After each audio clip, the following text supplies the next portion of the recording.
Sisters, ladies, and gentlemen, thank you very much for coming out this afternoon. You're about to be treated with words of wisdom and knowledge from my brother, Bobby Hemmitt, who comes to us from Atlanta, Georgia. Open up your minds, your hearts, and let's give this brother a warm welcome.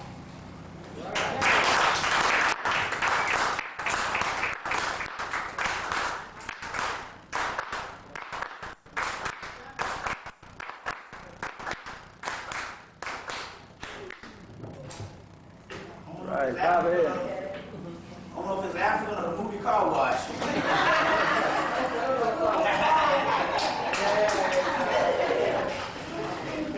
Yeah, you can hear me. Testing. Yeah, oh yeah, that's good. You guys get That's it? good. My voice carries anyway. It's a little small room. I really, get down in auditoriums, no microphone. I did that in Tennessee. They had a black college had a big auditorium. Is this the stuff right here? Yeah. Oh, you on time. You on time. And they had a big auditorium and forgot the microphones. It didn't even matter. I guess I was born with that, what you call it, megaphone voice. Yeah, and actually it's an open heart chakra, a throat chakra, which was probably the first to open up because of some fact, I had to start lecturing. So it's good to be here. We're back here in Cleveland, Ohio, which is always a real powerful place. We never really have bad lectures in places like Cleveland and Detroit, because of you all being third world countries. And third world country is where black people suffer the most. I'm quite sure black people have done some suffering up in this place. Yes, sir. It's amazing. Y'all got a beautiful skyscraper downtown. It's a jail. I tell people, I say they got a white skyscraper. That's a jail. And I thought we got an Egyptian temple that was a jail. And I was telling people they built an Egyptian temple down in Atlanta. That's a jail. But you all outdid us because you got a skyscraper. That's a jail. Yes, they made it like a labyrinth on the inside. So, jail is big business. And we're here in the aftermath of Katrina, which in actuality, although it was a tragedy, it was something of a spiritual cleansing in one aspect also too, which means that there's something that happened to us that this country will never be the same after that, and it is even white folks say this is the beginning of the end. I said, no, this is the end of the end. Because we've been in this thing here, but I've never seen it before. For a few minutes, for that I think about a month, the deadest Negroes on the planet woke up for a minute. And that means something.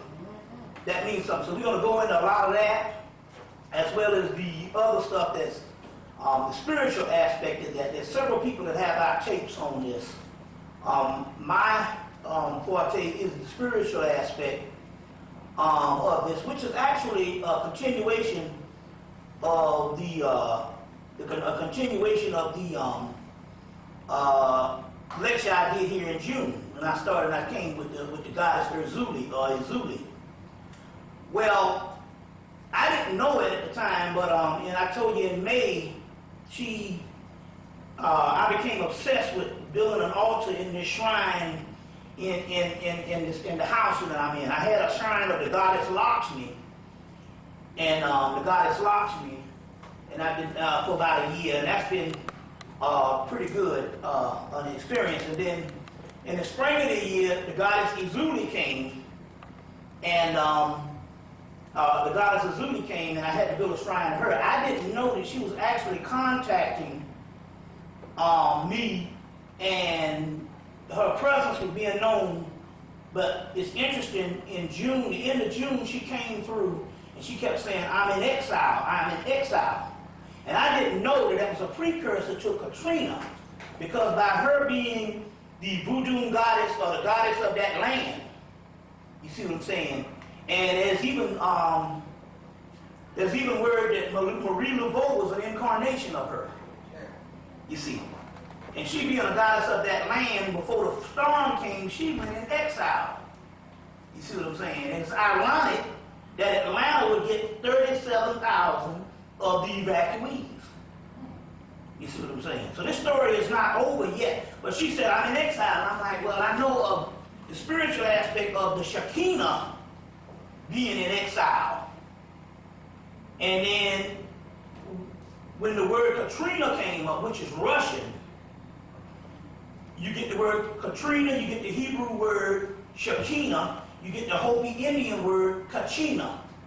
All of them probably meaning something. Well, we know two of them, the Hebrew one, Shekinah, and the Hopi Indian one, Kachina, means the end time result of what you would call something coming in from the exile. But Shekinah in the Hebrew lore, or what you call a Kabbalistic lore, literally means she who is in exile, a fallen daughter. I'm going to go into some of this in this whole voodoo mysteries. I'm happy to be here. I see we have in this Moorish science of old and the tradition of that, because it's just interesting here because I'm going to pull libation in a few minutes, but it's interesting here because there's a movie you need to see called Earth Sea. It came out last fall on the Sci-Fi Channel. Earth Sea. Yeah, C-S-E-A. Earth Sea. Now I'm into this movie about 30 minutes into this movie, and I realized what the white boys are trying to say. They literally made a movie of their experiences with the Moors in Spain that ruled ruled Europe and set up the 16 universities. And they made a whole movie on it, and how Hollywood does. They have one central character. They had Danny Glover playing the Moor, and he had on the skull cap. What you call it? The Islamic skull cap. The job. No, not the fez. He had on. Is that also a kupi too? The Islamic skull cap. Skull cap. Yeah, well, skull cap, I guess. But anyway, he had on the skull cap, and he had this little white boy that had on the skull cap that he was teaching. And then he referred to the white boy didn't want to spend a couple of years, so Danny Glover said, well, I know a school that can give you more of a faster pace, you see what I'm saying, of learning. So he sent him to another school, and although the school is all white, you understand in this movie what they're trying to say.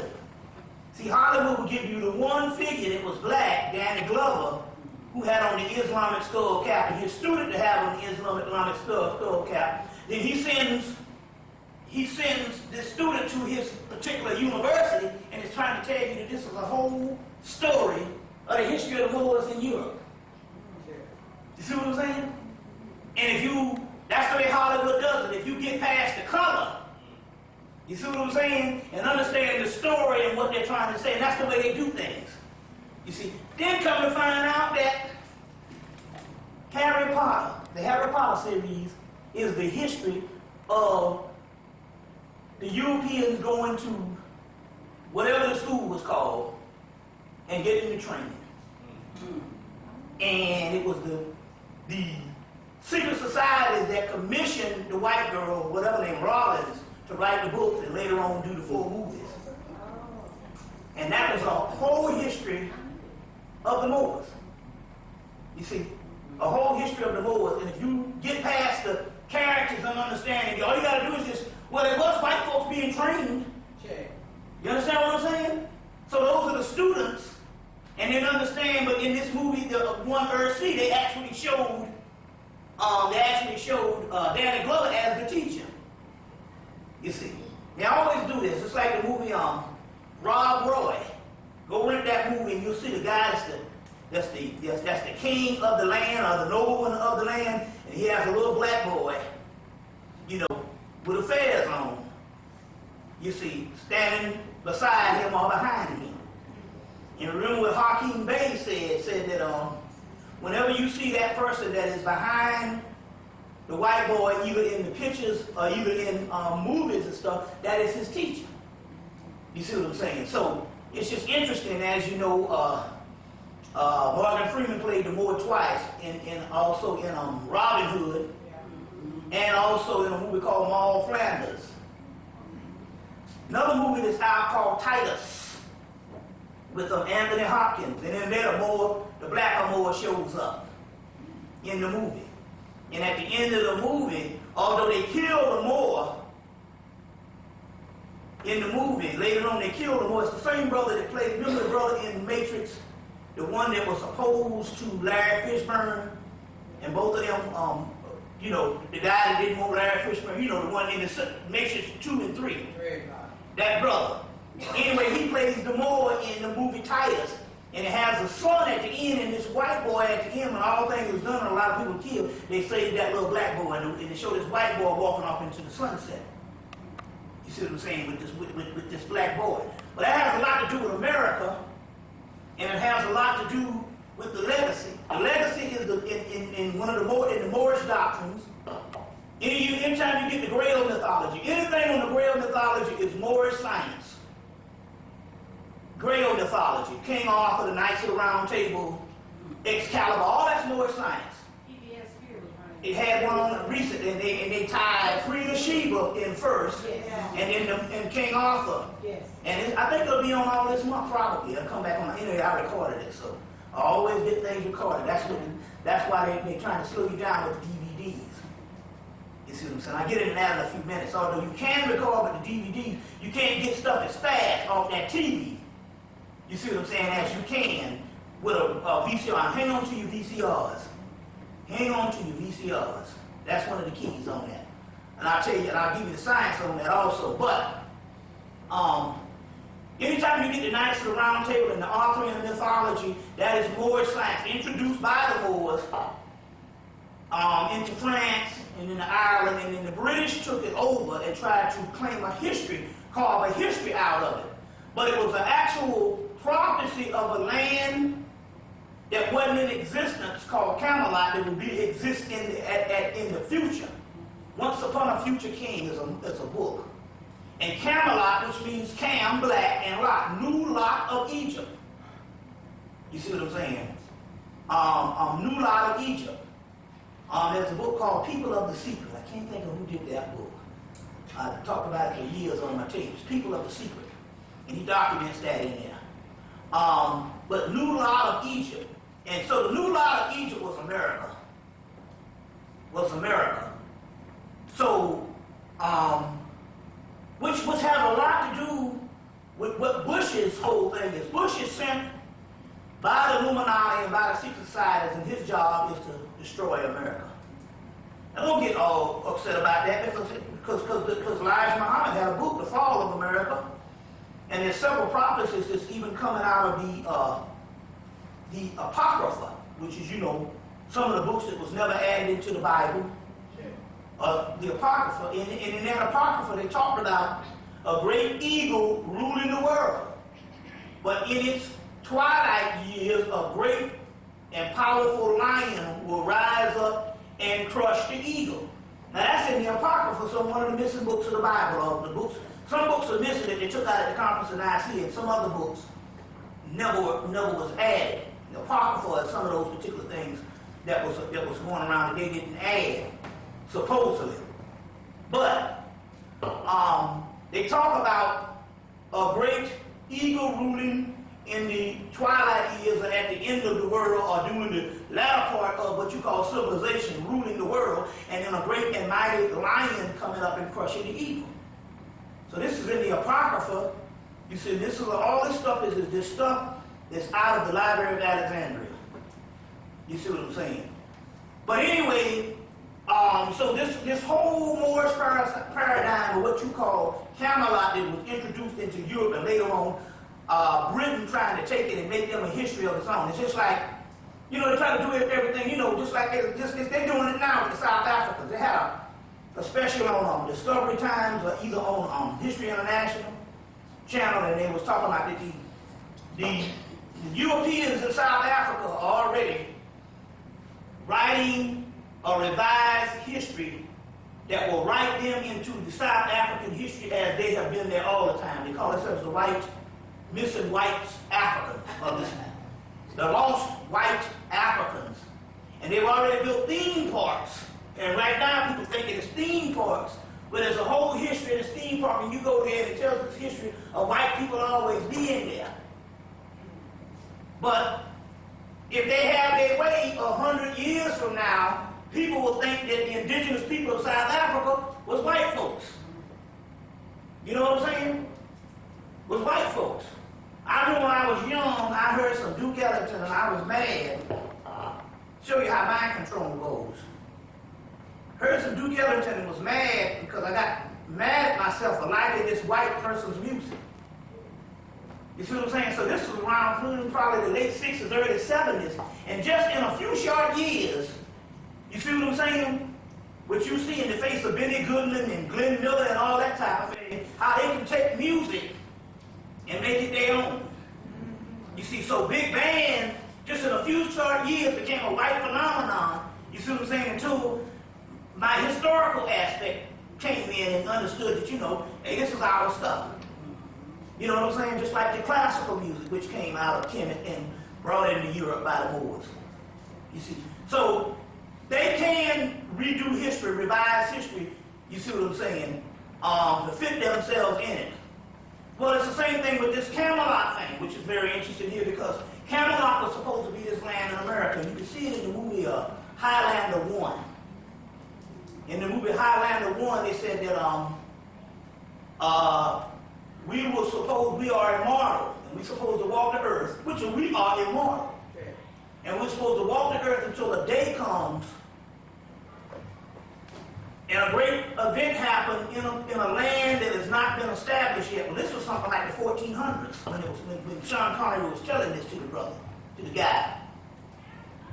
And said that and the land has not been established yet, but in those days when this land far away, there will be a great quickening. You see what I'm saying? The quickening. So here's the same Camelot story of Camelot as supposed to be a future king or a round table type of people rising up in the future. Rising up in the future. So it's just interesting, which has a lot to do with the Katrina thing, and we knock off, and has a lot to do with the government decisions to even make Hart produce a hurricane. You see what I'm saying? And we got too much evidence on that. Now, Phil Valentine did a tape on the whole Hart incident, and basically, he basically, after seeing that tape alone, you basically know that we're talking about the doings of Hart, as far as this thing being contrived and man-made. Or let's put it this way, man-directed. But they can take a natural hurricane and make it and send it where they want to go after it forms. So we do know that, but all this stuff ties in. All this ties in. So it's just interesting here. There's another book I was reading called Gnostic Tarot. And the white boy decided to tell the truth for a minute, and he even said that, when we studied the origins of this tarot, he said it probably came out of Moorish Spain. You see, well, I've been talking about that for years, since you hold tarot cards and you're playing cards and all of that, came out of Moorish Spain, as well as I talk about the art of distillation, which is alcohol, which was a science that came out of that was introduced to the Europeans in Spain, and alcohol being a spiritus, which is spirits. That's why they call it, the spirit store. They say wine and spirits, and different things. So all this stuff is actually tied in when we go into what we're going to deal with. So in this particular case, since I started with alcohol, I said we need to. We just do it off the head and stuff at this particular time. Want to give some libations to the gods. This is some stuff coming from Jamaica, right? This is coming from Jamaica. I like that. Yeah, I like that. Is that a lady?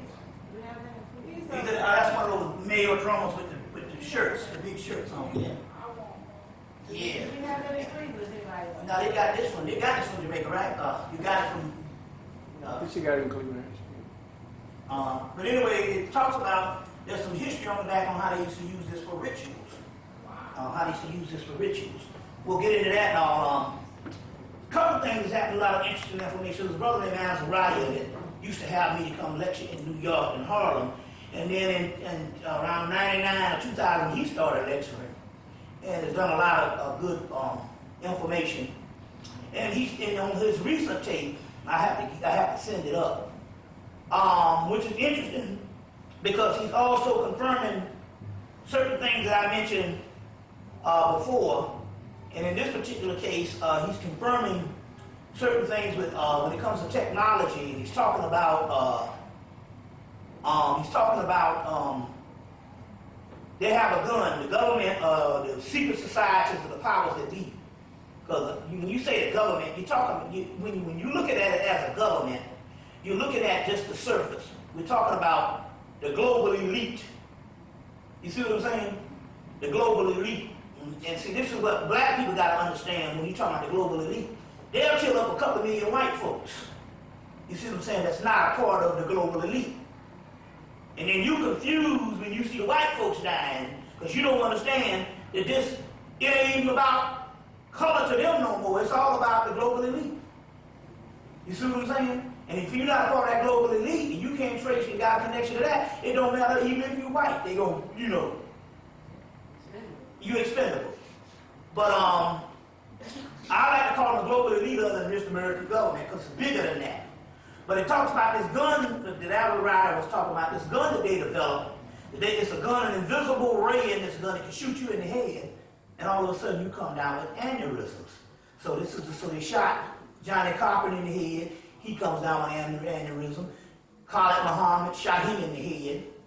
You see, he comes down with an aneurysm. What's the other guy? They did Beatrice. Reginald Lewis.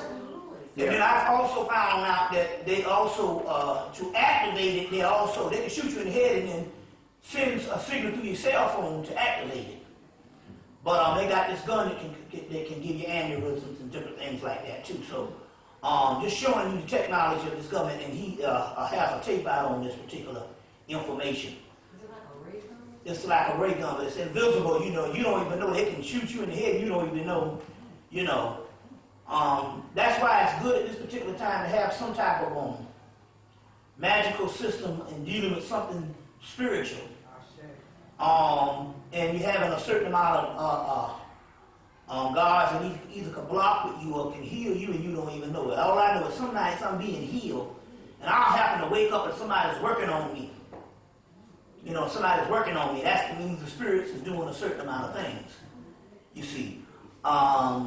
A lot of sisters, the ones that still do have menstrual cycles, watch your menstrual cycles now, because that's how you're going to gauge a lot of spiritual activities when you have these irregular cycles and different things that's going on. What is an irregular cycle with a heavy blood flow? Well, not even a heavy blood flow. Sometimes people just don't get their cycle, don't be pregnant, and don't get their cycle for a month or 2 months. People, they all worried and stuff like that. And that is like something the body is shifting from one phase, from one physical phase to another physical phase. See, in so many words, what happens here is we go through several initiations. And these initiations that we go through have a lot to do with our DNA and our glands in different aspects. So we're constantly changing into new species. You see what I'm saying? So this is something to look out for, and so you need to get articles of protection. Now, take for instance, the last time I was here, I talked about the Temple of Denver, which we still have some of those, but I made mention that I went to this Egyptian, I went to this Camite, I went to this Egyptian show that they had at the museum down in Atlanta called The Splendors of Egypt. And they had this particular doorway that you look into. And they said, well, the doorway is walled up. They said that means the doorway is not meant for you to walk through physically. It's for you to go through astrally or spiritually. And so we projected into the doorway. And after that, me, my queen, the other sister that was with me, Kimberly, we started going, and my queen Linda, we started going through metamorphosis. All types of things started happening to us. You see what I'm saying? With our physical bodies. So it means it was a form of initiation. So, and I talked about that. So the goddess, and it was a doorway for the priest Het-Heru. For a priest of Het-Heru, Hathor. And so Hathor said, well, you know, you have my, we got to do it. You had my temple for years, since 91. Those engravings of the temples, that will suffice. Well, lo and behold, always good to have brothers in certain places. A brother was working at a school, or working at this university, and kicked open this door. He was doing like construction work, and there was a place and there was a room in there with old books falling apart. And they just threw them in some rooms and stuff, you see what I'm saying, before they dumped them. And these were books that had stuff on Hemmitt, India, even going to Asia and stuff around the world. Samaria, Mexico, Mesoamerica. And the Hemmitt book, old book in German, about this thick, looked in and lo and behold, they had the doorways, the same doorways. And so this is exactly one of the ones that is one of the ones. It's walled up. And this was one of the ones that we stared into. So I said, oh, this is spirit. So the door, about a year after receiving, about a year after going through that doorway, the doorways actually came. And they had three different ones. This one, and I have another one of doorways. But this was the actual one we saw.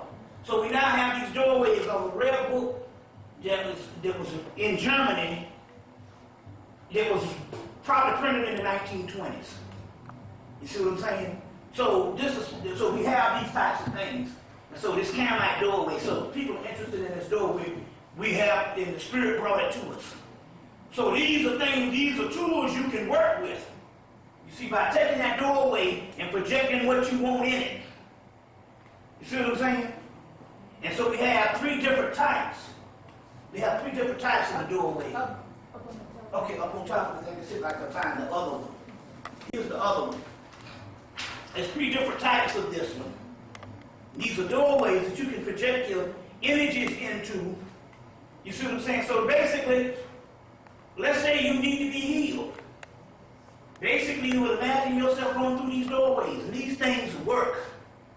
Because right now, the magic is up for grabs on the planet, and the magic is the most strong for the people whose DNA is the DNA that countless of laboratories is now in America to study, and that's African Americans. You see, especially ours. You see, so this stuff will work for you if it didn't work for anybody. You see, this is cheap.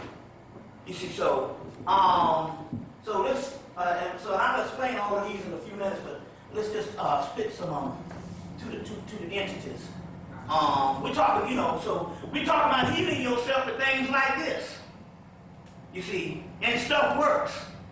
You know, and you know, so stuff works. There's nothing that can't be healed. And at this particular time, doctors and even what you call shamans is just basically you going to them for them to help do things for you that you can do yourself and you don't have confidence to do. You see, so it's real key. We basically have the power now. All of the power we basically have. You see, you know, and so this is the type of stuff that's going on. We got to be creative. Like I said, I lost my ID, left my damn ID in the fucking post office. And the lady forgot to give me back my ID, and I was in such a rush until I didn't realize that she didn't give me back my ID until I was on the train going out to the airport. And so I called this brother on the train. I didn't have a cell phone. I told the brother to give you $1 to use your cell phone. So he gave me $1. I used the cell phone, called this brother. He picked me up, went back to the house. And that's when I realized that I didn't leave it at the house. I actually just got the woman and give it to me. So, to make a long story short, when I got out to the airport, because I missed my flight and they couldn't put my bags on the flight that was leaving, that meant that I would have to go the next day. Now, all day, if you miss a flight, they'll put you on the next flight. But because it was the next day, they wanted to charge me $175. So I already had my lie made up because I made the lie up in 94, flying and stuff. And it's all part of politics and science on how you do things. So I told them, some black guy snatched my bag. And my bag had my ID. I said he was dark skinned. And the guy typed all that shit in the computer. And the shit, he said, we can waive your fee. See what I'm saying? So he said, now you gotta go and get a police report from the subway people tomorrow. So I went down and got a police report. You see what I'm saying? No problem. Because I know how white folks think. And although these were two black sisters saying, we're going to try to get it for you. And it's Mexican. And it wasn't a decision with them. They had to key all that in the computer. The computer said, let this motherfucker go wait his feet. You see, because the laws are set up against black people. So I said, no, he's black and he was dark skinned. You see what I'm saying? Automatically, I became an honorary white person. By being mugged. You see, imaginary Negro. What's that, bro? Yeah, an honorary white person. This brother must don't know. I must be new to this brother here. I understand. Well, I'm being very loud. Anyway, you know, an honorary white folk. You see what I'm saying? So what happened was that I was able to get on the plane. You see, and get on the plane and stuff like that. And all, with a college ID, I guess an alumni at Clark University. But I was able to do all that. It's like the road was open. So my point here is that's a form of magic. You see what I'm saying? That's a form of magic. You see, on that particular level. You see, and so what? So but in order to get this thing to work, you must redo yourself. And redoing yourself means, be honest with you, you must come out of what you call all traditions. Because those traditions are what you function in on the earth. But those are traditions that you created after coming here.